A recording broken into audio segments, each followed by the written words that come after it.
Sa labas po, ma'am. Sa isa po ata sila, ma'am. Ladies and gentlemen, Pageant style po ata. and tech lovers, welcome to Glitz and Glamour, an information age fashion show. I'm Samantha, your host for today. In this era of innovation, fashion will step in most unexpected ways. Get ready to witness with future style, where pixels make fragments, and circles create couture. Let's dive into a world where data inspires design and glamour meets glitch. The runway is hot, so let's get started.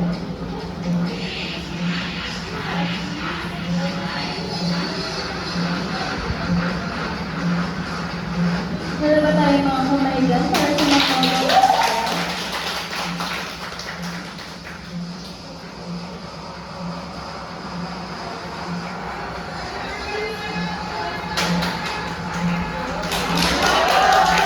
Here comes putting the spotlight on the radio.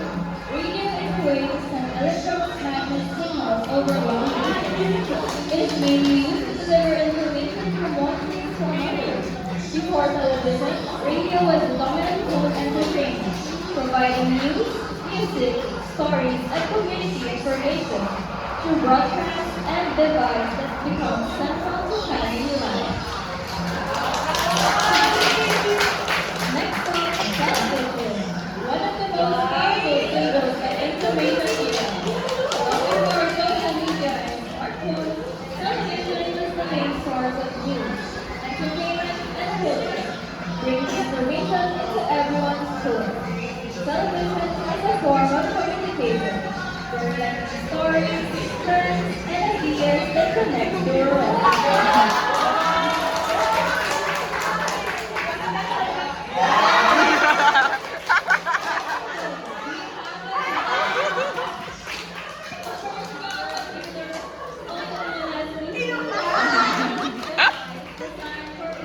Such as working, studying, gaming, and browsing the internet. A typical PC consists of several hardware components, such as processors, memory, storage. Slaying the runaway, we have the cell phone, also called as the mobile phone. It's a portable electronic device used for wireless communication. It allows users to make and receive calls, send text messages, and access the internet.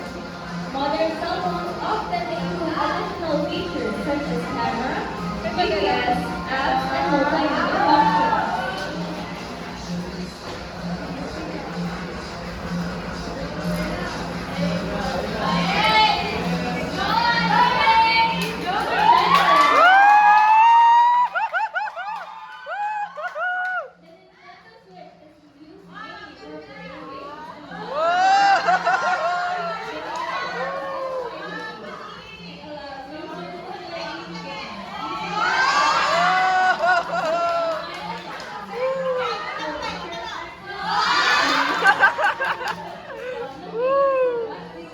Lupit!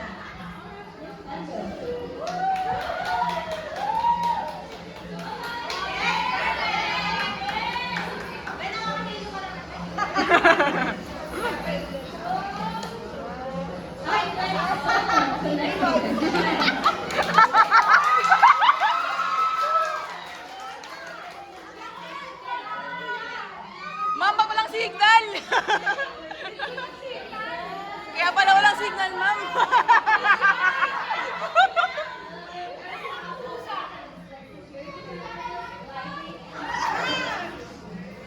Also powering modern communication such as email, instant messaging, and video conferencing, making global interactions seamless and efficient.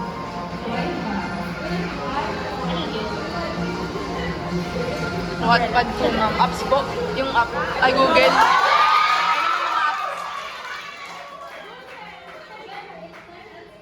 WhatsApp, Google, and Facebook brought their style.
galing.